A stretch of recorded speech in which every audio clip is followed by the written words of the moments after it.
Muy buenos días, estimados seguidores de la página Entre Líneas Cultura. Nos encontramos con Elena Zurrón Rodríguez, quien ha publicado el libro 60 poetas peruanos de la generación del 60, el cual se ha presentado el día de ayer en el marco del Festival del Libro en su 16 edición. Elena, bienvenida a Entre Líneas Cultura. Primero, coméntenos un poco acerca de este libro. Pues este libro nació y creció en España y apareció, fue una tesis doctoral. Entonces la tesis la hice en la universidad, la presenté en la Universidad de Alicante y con el título Poetas peruanos de la generación del 60, poesía de corte democrático y social y su evolución a la nueva vanguardia. Me doctoré con este libro, con esta tesis doctoral. ¿Y cuál fue el criterio que utilizó para basarse en este concepto de generación y también para elegir a los 60 poetas? Claro, eso fue algo casual, como siempre todo me pasa a mí en la vida, ¿no? Conocí a un poeta peruano que estaba en España, que vivía en España, en Sevilla, y entonces me habló, vi un poco cómo trabajaba él también, y pensé hacerle una tesis doctoral a él, porque tenía mucha poesía, narrativa, o sea, que hacía un poco de todo, ¿no? Y tenía un espíritu peruano muy profundo, ¿no? Entonces él me dijo que no, que a él solo no, que tenía que hacerle a toda su generación, que era desconocida en España. Entonces, claro, empecé a buscar, a investigar y encontré muchos poetas, demasiados para una tesis doctoral, ¿no? Y me enfrenté un poco con la universidad, porque pensé que todo lo que encontraba era bueno y que eran unos jóvenes poetas que se habían desarrollado desde muy jóvenes y muy concienciados con el Perú y con la política también, o sea, desde muy jóvenes, ¿no? Entonces, claro, encontré a Javier Heró, encontré a Marco Martos, a muchos, a Inostrosa, a Cillonis, a Leopoldo de Traceñí, a Fernando Tora de Avich. Esos dos viven en España igual que Antonio Cillonis. Y entonces todos ellos, al empezar yo a trabajar, me enseñaron sus bibliotecas. Y la verdad es que encontré bastante, porque en las bibliotecas tradicionales de España y en las virtuales no encontraba nada. Era como hojas sueltas.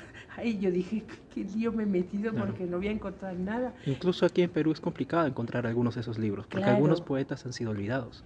claro, y eso fue muy importante para mí, pero sobre todo lo que has dicho olvidado, porque yo al estudiarlo me di cuenta que los tapaba el boom de la narrativa. Vargas Llosa, García Márquez, que se estaba desarrollando en España en los años 60, en Barcelona, en la editorial Barral. Y entonces me di cuenta que ellos estaban tapados y olvidados, y que no habían hecho un estudio crítico serio sobre ellos. Entonces, claro, al encontrarme con tantos, pues salió una tesis doctoral de 500 páginas, pero bueno, no tenía más remedio, no podía dejar unos sí y otros no, porque realmente tampoco quería hacer a los de siempre, o sea, estudiar a los que siempre estudia todo el mundo, porque para eso no innovaba nada, no hacía nada nuevo. Entonces lo que hice fue leerlos, y sin conocerlos ni nada, y sin tener ninguna influencia de nadie, hacer el análisis yo misma, ¿no? Entonces encontré gente que merecía muchísimo la pena y que no era conocida. Claro. Ahora, Antonio Cillonis menciona que las categorías de generación del 60, generación del 70, son en cierto modo erróneas. Él clasifica más, y precisamente lo hace en un conversatorio que realizó en un congreso de peronidad, si no me equivoco, Sí. que debería mencionarse más la generación del 68, porque fue impactada por el golpe militar de Velasco Alvarado aquí. Y existe incluso la generación del 65, ¿no? Los llamados poetas de la guerrilla. ¿Qué comentarios tiene al respecto? Mira, yo en eso, como no tenía nada previo, o sea que yo he creado también una clasificación personal, pero la he creado al haber hecho estudios y haber leído todo. Como dice Marco Marton, me he leído todo lo que había sobre la generación, ¿no? Entonces yo he considerado como el principio de la generación el año 60, porque primero, porque hay un cambio mundial, social, económico y político en el mundo entero. O sea, esa generación todavía estamos viviendo de ella. O sea, que rompió con todo lo anterior y creó una vida nueva, igual que los poetas tenían un rol importante y creado por ellos, para ellos mismos, ¿no? Entonces, yo, en vez de estar ahí al detalle, he ido un poco a lo general, ¿no? Entonces, en el año 60 también el poeta joven del Perú lo ganaron Javier Heró y César Calvo. Y fue la primera vez que Marco Antonio Corcuera hizo lo del poeta joven, ¿no? Y luego ya en el año 70 ya lo ganó Antonio Cilloni y Watanabe. O sea que entonces yo considero que las personas que han vivido lo mismo prácticamente tienen que pertenecer a una misma generación, porque el espíritu subyace en esa generación, ¿no? Y claro, ayer ya lo expliqué bien en el libro, porque esas preguntas son las que me hacen siempre. Entonces yo ayer contesté en lo que estuve hablando a las preguntas que me habían hecho aquí y en Lima y en todos los sitios, ¿no? Y claro, yo tengo como confirmado, ¿no?, por mí, que la generación del 60 son todos los poetas diferentes. O sea, que ellos tienen una unión común en la política, porque eran jóvenes que estaban muy concienciados con la política y con la justicia social. Pero luego cada uno ha tomado un camino diferente, ha tomado el camino que ha querido. Y eso es la grandeza también de la generación, porque no es un estilo común, no hay nada, no hay temas, por ejemplo, que ellos desarrollan, como es la cultura, son poetas muy cultos, y también la geografía, toman muchas cosas del Perú también que son para ellos muy importantes. También ha sido comentado y criticado el hecho de que incluya a Enrique Verástegui y también a Oswaldo Chanove en esta generación. Siempre lo critican, y yo lo he hablado con Enrique Verástegui, no porque no lo llegué a conocer, pero con Oswaldo Chanove, cuando estuve aquí, lo comenté con él, y entonces le dije a él, y él estaba de acuerdo, estaba contento de haber aparecido en mi libro, y sobre todo estaba de acuerdo en lo que yo le dije, que al fin y al cabo habían tenido los mismos maestros, tanto los de mayores que ellos como ellos. Entonces, que el espíritu era común, porque por ejemplo Chanove había tenido como maestros a Eielson y a Westphalen, igual que los de Lima y todo lo de la Universidad Católica y los de la Universidad de San Marcos, también habían bebido de esas fuentes, al mismo tiempo que ¿cómo se llama sí, de los maestros, ¿no?, de los maestros suyos que estaban en la universidad y que se reunían con ellos y tal. O sea, claro, que en realidad esta generación se retroalimentaba con los de la generación del 50, todos ellos. Entonces yo, al ver que Oswaldo Chanove me llamó muchísimo la atención porque lo leí por internet, o sea, lo vi de repente y dije, pero ¿qué está haciendo? Claro. Que escribe, ¿no? Me llamó mucho la atención, y entonces cuando vi que tenía muchas connotaciones, muchas cosas en común con los de la generación del 60, aunque por su edad, yo lo pongo como poeta fronterizo, ¿no?, porque por su edad a lo mejor no entra dentro, pero también ten en cuenta que la generación, hay poetas que nacieron en el año 35 y 36, exacto, como Corcuera, por ejemplo. Otro aspecto que llama la atención es justo lo que menciona, la clasificación que realiza. Poetas fronterizos, poetas del desgarramiento, poetas mágicos, poetas transterrados. ¿Puede comentarnos más al respecto? Sí, porque mira, al yo no tener una idea general de lo que era la literatura peruana, ni pertenecer a ningún grupo de aquí, del Perú, o sea, yo escribía desde España, desde mi casa, y yo lo que leía era lo que tenía, yo no había venido nunca al Perú, entonces yo estaba limpia para ver lo que yo sentía o lo que yo leía y lo que yo estaba investigando, cómo lo podía confirmar, ¿no? Entonces yo confirmaba muchas cosas con lo que leía de unos sitios, de otros, o sea que no es que yo caprichosamente lo haya hecho así, sino que a medida que iba leyendo los poetas los iba integrando así, me salía así.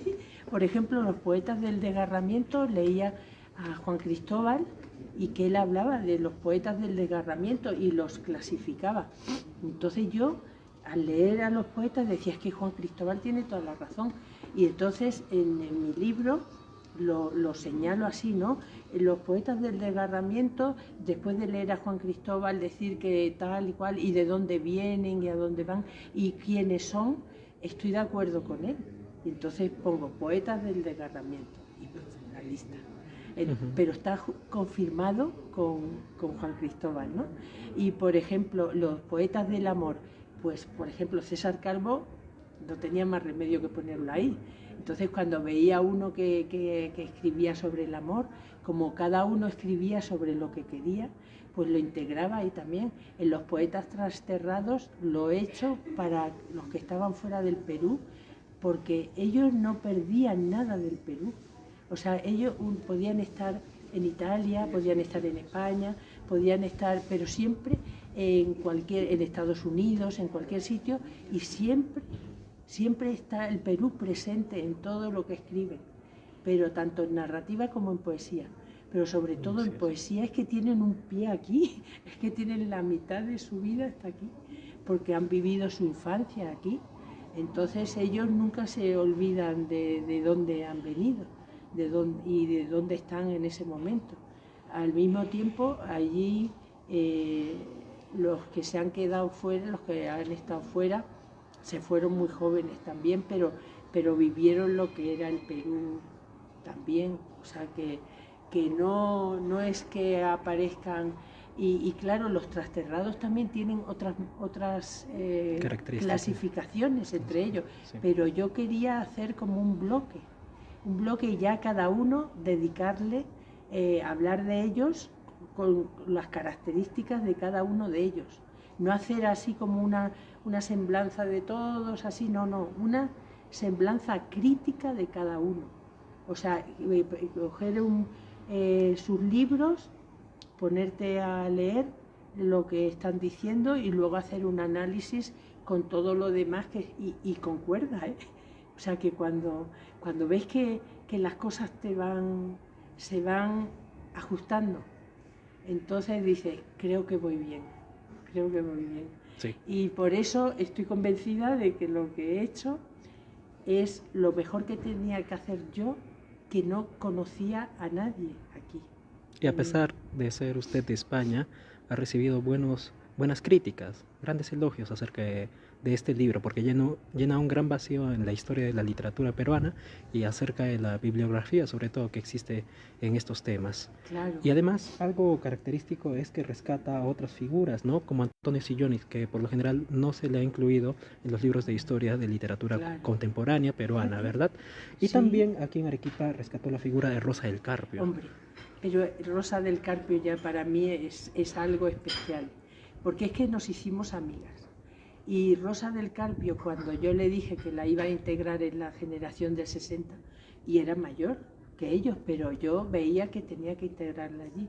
Pero, ¿sabes lo que me dijo? Me dijo, Elena, me has salvado, me has vuelto a la vida, porque ¿sabes lo que voy a hacer? Voy a escribir una autobiografía mía para tu tesis.